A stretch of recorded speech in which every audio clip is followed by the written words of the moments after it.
Alafia. This is Aaliyah here at the House of Kundalini. And you guys are probably wondering what the heck, why the heck, and who the heck. What the heck is this thing in this bowl? Well, as you see, it's water. Disregard the sediments at the bottom. I'm going to sift that out. But I want to talk about water and some of the magical properties of water. First of all, water, as we all know, covers most of the weight volume in our body. Water is very sacred to Yemoja, Oshun, Mami Wata, the Olokun, ancestors during the Middle Passage. Wow. Water can be used as an offering, a libation. Water is also a conduit to go through different channels from us to the higher forces. I know that some of you guys might have altars, and some of you guys might know this, some of you guys might not. But pay attention to your water that you place on your altar. Because I don't know if you ever noticed this, but if you have water on your altar and it's been sitting for maybe like a day or two or what have you, sometimes the water will start to get these little bubbles, these little air bubbles that kind of like makes it resemble like salsa water or Sprite or something like that. That is telling you that you have spirits really heavy around you. Whether if it's a spirit or a cosmo energetic force, those bubbles pay close attention to that if you see that. You know, if you don't see it, it's still all good, but just pay attention to that. I would show you one of the cups on my altar, but I guess the lens on this phone wouldn't really show that much of the bubbles. But I do have some bubbles on there. I just refreshed my water, sat it down, and spent a few hours, and I'm already seeing the bubbles, the little small fine bubbles on in my cup at my altar. But anyway, yesterday it was raining where I live, and I was actually taking food out the oven, and all of a sudden I heard this thunder, and then I heard the lightning strike, and I was like, you know what, let me grab this little small bowl, sit it on my porch, and collect this water, you know. So that's what I did.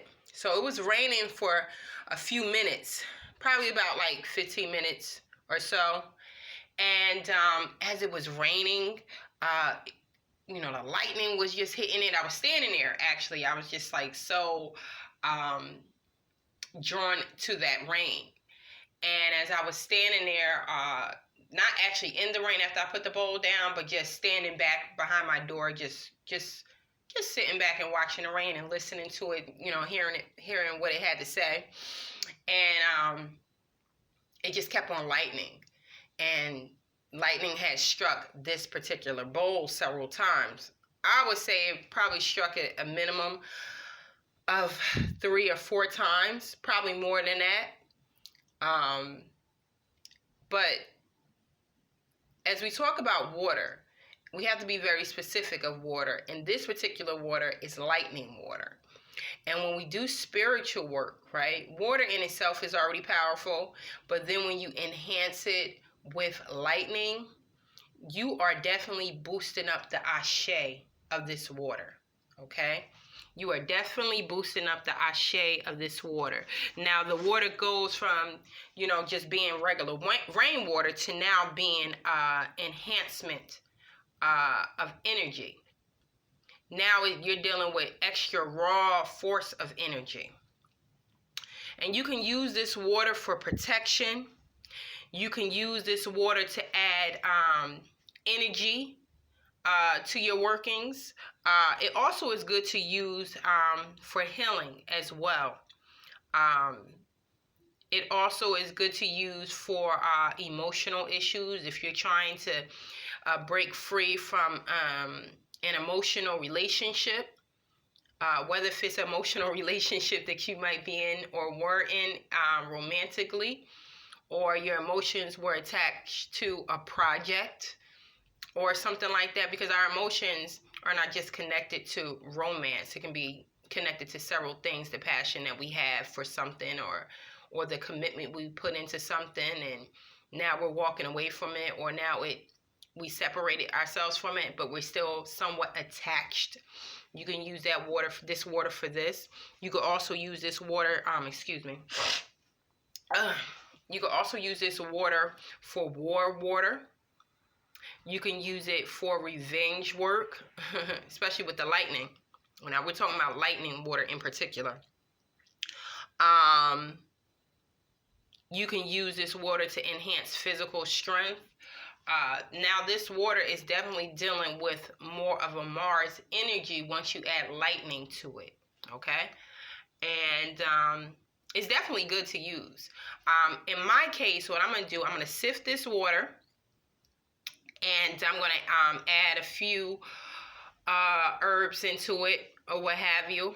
And I am going to put it in a spray bottle because I really don't have that much or whatever. Next time it rains and I know it's going to be like a thunderstorm, I'm going to get my much bigger bowl and I will collect it. But this was so spontaneous. Once I heard the thunder and lightning, I just grabbed the first bowl that was in my reach and I ran out to my porch. So I'm definitely going to use this water. I'm going to put it in a spray bottle.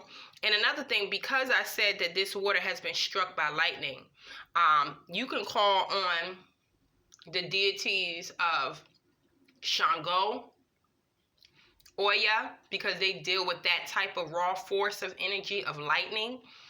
In my case, I got this water last night and I sat it at my Oya altar. I also have like a Shango altar, but Oya is very sacred to me. She's my mother. So I sat it on her altar and I spoke to her and I gave her thanks and everything. And I feel so good to even have this water. I'm definitely going to be spraying it on me, around my house, in my car, because I'm telling you, when you work with the energy of Oya, man, you definitely dealing with a protectress force. Also, water in itself, you can use it to scry. Okay, you get a black bowl, put the water in, and do your meditation, do whatever incantations that you do. And you can use water also to scry. You can also use, I guess this is not that much water for me. I need almost like a gallon full of water in order for me to use it for a ritual bath. But yeah, nonetheless, I'm using this water. I'm going to use it as a spray bottle or whatever. Spray around your house, spray around your door, spray it on yourself. You might want to spray it on your kids, especially when you got some kids, school-age kids, and they're coming around all different types of energies and stuff like that. Yeah, so this is definitely going to be put to good use. I'm going to sit it back. I'm going to give this water back to my mother for a little bit, Mama Oya. And I'm going to clean it out. I'm going to, talk with her a little bit more, put a little bit more of my word power into this water. And I'm going to get some herbs that are definitely sacred to her. But like I said, you can use this. You can even have your ancestors you could work with this water with your ancestors. You don't have to necessarily use this water and just work with Oya or Shango or what have you. Whatever tradition that you're in or what have you, you could do what you want with it. But I just wanted to talk about my uses, and I try to do things simply, and I like to simplify things. So, if you don't even want to add any herbs to it, it's still strong enough. I just particularly want to add my herbs that I know that are sacred to Oya. In particular, mint. Mint is very sacred to Oya. Oya, mint enhances healing, and it also enhances psychic strength as well, or what have you. Myrrh is also sacred to her as well. But I'm not even gonna go all there because I just want to make it as simple as possible for you, just to give you some ideas. So if you know your forecast that's coming up, if it could be raining, just get a small bowl, put it on your porch, put it somewhere where you can just get the floodgates of that water coming through, and you could use it. You could use it for a spiritual bath, like I said, or you can put it in a spray bottle and just spray it around. I, in my case, is going to use it for a spray because I don't have that much. And I know the last time I had used rainwater, I had 2 bowlfuls of the water. So, it's all good though. But anyway, make sure you like, share, comment, and subscribe. Peace.